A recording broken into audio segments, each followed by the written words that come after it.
सांत्वना देने आए हैं देवर्षि? एक मां को समझाने आए हैं आप? नहीं नहीं माते, मैं तो केवल आपकी चिंता दूर करने आया हूं। माते, आपके पुत्र का पता चल गया है और वो सुरक्षित है।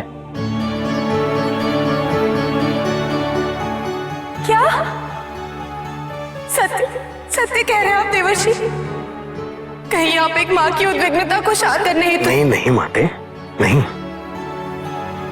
अग्निदेव अवश्य उस ऊर्जा रूपी संतान को ले गए थे, परंतु उसका ताप उनसे सहन नहीं हो पाया, इसलिए उन्होंने उसे देवी गंगा को सौंप दिया था। अब आपका पुत्र देवी गंगा के संरक्षण में है।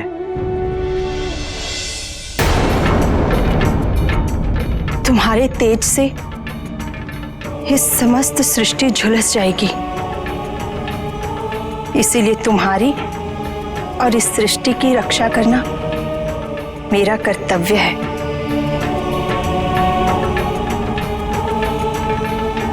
महादेव और पार्वती के कारण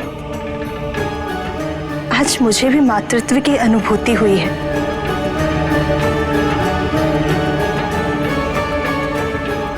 और मुझे ऐसा क्यों प्रतीत हो रहा है कि जैसे तुमने भी मुझे मां के रूप में स्वीकार कर लिया है। अन्यथा क्यों तुम्हारा स्पर्श मुझे ममता का आभास दिलाता? क्यों तुम्हारी उपस्थिति मुझे मेरी संपूर्णता से अवगत कराती? यदि तुमने मुझे मां स्वीकार किया है तो मैं भी अपने मां का दायित्व अवश्य निभाऊंगी। हाँ पुत्र, मैं तुम्हें अपने संतान के रूप में स्वीकार करती हूँ।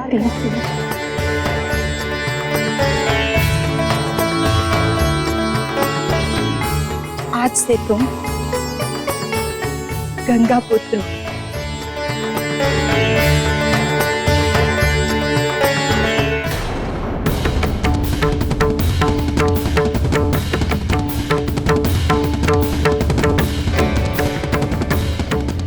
गंगा,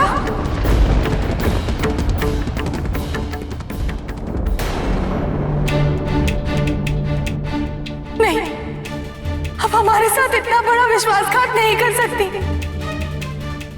अब तो हमारी बड़ी बहन है। अपने स्वार्थ हेतु आपने हमारे पुत्र पर अपने मातृत्व के अधिकार को प्रतिपादित किया है। ऐसा करके आपने मातृत्व की गरिमा को दूषित व कलंकित किया है। इस क्षण हम आपको श्राप देते हैं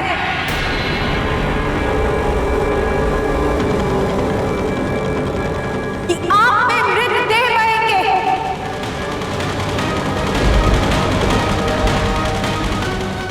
इस समस्त संसार की अशुद्धियों और पापों को धो धोकर आप सदैव दूषित रहेंगी।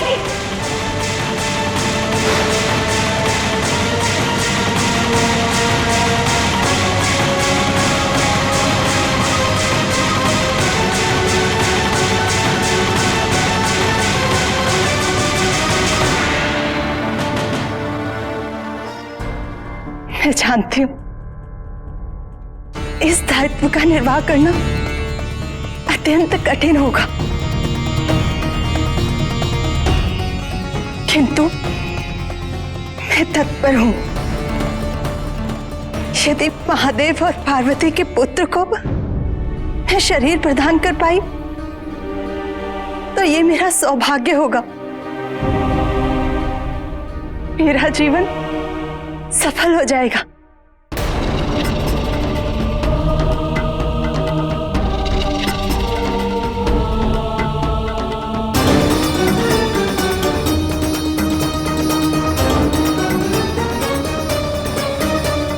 देवताओं के षड्यंत्र में सम्मिलित होकर आपने बहुत बड़ी भूल की है गंगा। इसका परिणाम आपको भुगतना ही होगा।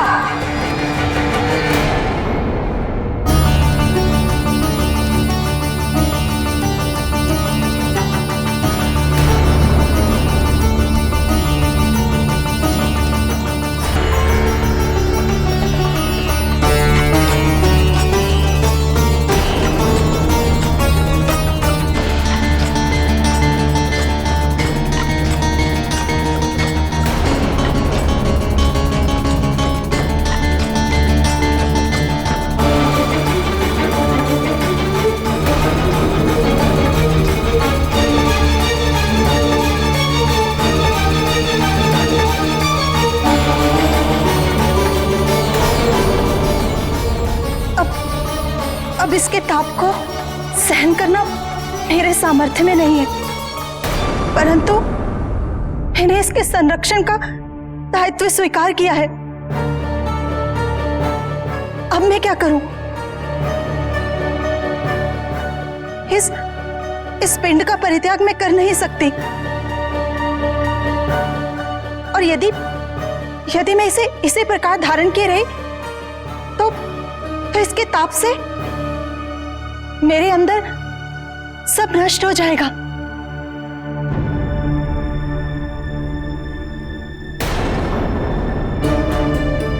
अब इस पिंड को बचाने का उपाय केवल महादेव के पास है।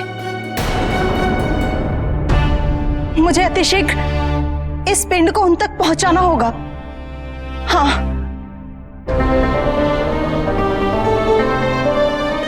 कदाचित इसे मातृत्व प्रदान करने का सौभाग्य मेरा नहीं।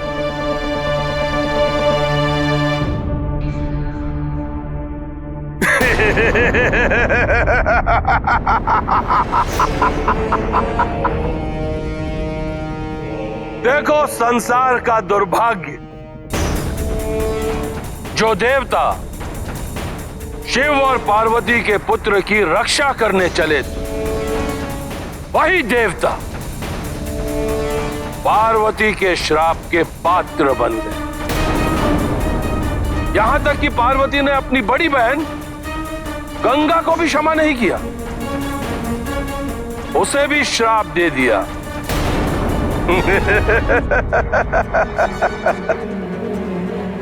उत्तम, अति उत्तम। अब इस अवसर को हमें व्यर्थ नहीं जाने देना चाहिए। हम गंगा के पास जाकर उस ऊर्जा को छीन लेंगे।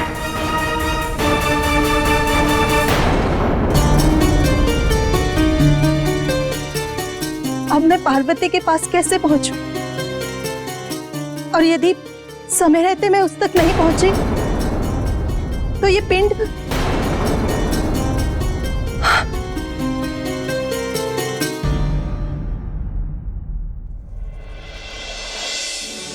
हे प्रभु, पार्वती और आपके मिलन से उत्पन्न हुई इस ऊर्जा को संभालिए प्रभु। रक्षा कीजिए, रक्षा कीजिए महादेव।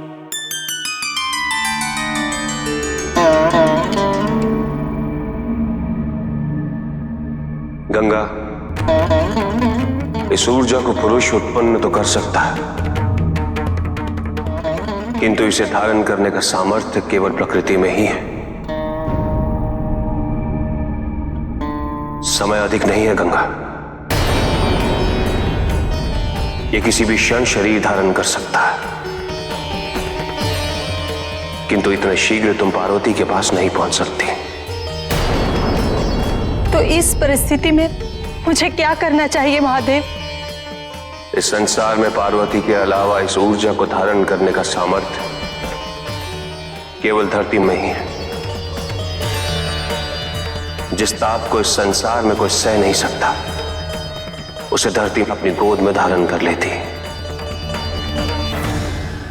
तुम्हें अविलंब इस ऊर्जा पिंड को लेकर उद्याचल पर्वत की घाटी में जाना होगा। यहां सबसे समीप वही स्थान है गंगा। जाओ, प्रस्थान करो।